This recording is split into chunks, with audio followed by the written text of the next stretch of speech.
All right, so that's about the commodity markets and how U.S. markets fared overnight. But let's get tracking some other global stories as well. Now, Poland has become the first NATO member to fire shots during Russia's war in Ukraine, downing suspected Russian drones that crossed into its airspace. The overnight operation involved Polish F-16s, Dutch F-35s, and also Italian surveillance aircraft. Now, one drone crashed into a pensioner's home in eastern Poland, destroying the roof but causing no injuries there. Prime Minister Donald Tusk has called it, and I quote, the closest we've been to open conflict since World War II. End quote. This is while he's also stressed that he does not see war as imminent. In fact, Moscow that has denied responsibility, blaming the incursion on Ukrainian territory. U.S. President Donald Trump spoke with Polish President, reaffirming NATO unity in the face of the incident. In fact, the European Union that has pledged commitment towards Ukraine, saying that Europe stands in full solidarity with Poland. Putin's message is clear, and our response must be clear too. Let's listen into their comments. Seen a reckless and unprecedented violation of Poland and Europe's airspace by more than 10 Russian Shahid drones. Europe stands in full solidarity with Poland.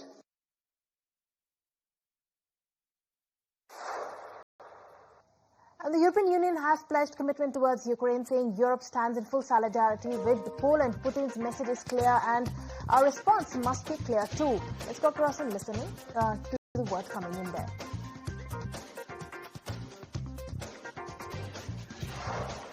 Wholesale prices unexpectedly slipped in the month of August, strengthening the case for a Federal Reserve rate cut next week. The producer price index fell 0.1% against the expectation of a 0.3% gain after July's increase was revised down.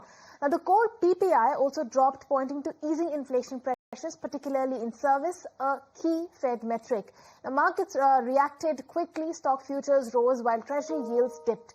Now, with inflation cooling and futures already pricing in a 100% chance of a cut, attention now turns to the consumer price report to see if the Fed opts for a quarter or a potentially half-point reduction.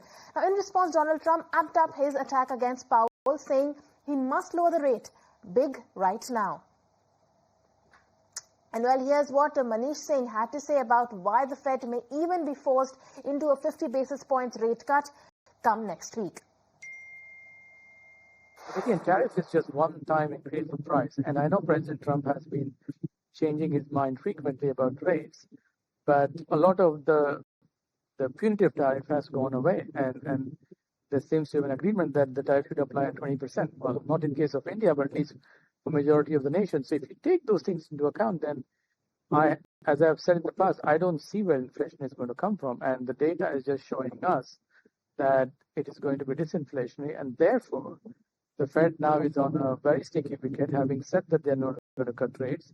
I believe they will be forced to cut rates by 50 basis points next week when they meet on 17th of September.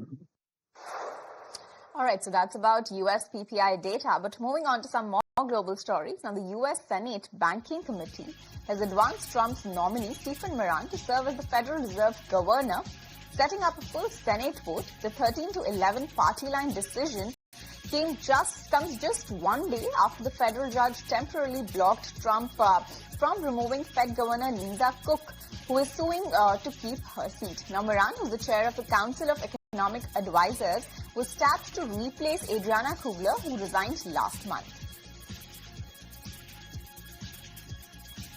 Next up, a suspect is in the custody in the fatal shooting of conservative activist Charlie Kirk. FBI Director Kash Patel has confirmed the arrest just hours after Kirk was gunned down while speaking at a university.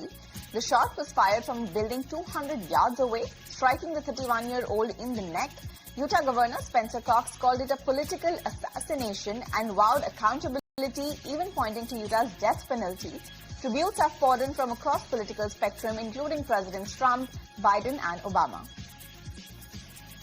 And Elon Musk briefly lost his crown as the world's richest person to Oracle co-founder Larry Ellison last evening. A surge of more than 40% in Oracle stock, fueled by booming demand for its cloud and AI data centers, lifted Ellison's net worth to $393 billion, edging past Musk's $385 billion, according to Bloomberg. Now, but as shares cooled later in the day, Musk reclaimed the top spot. The Tesla chief has seen his fortune pressed this year by a slide in EV sales and political headwinds. And shifting focus to India's neighborhood, Nepal's former Chief Justice Sushila Karki has become the preferred candidate of the Gen Z protesters to lead the interim government following the large-scale protests and political unrest. More than 5,000 young people joined a virtual meeting to choose the country's next leader. Remember, the death toll from September 8th protest has climbed to 30 now. All right, those are some of the top global stories.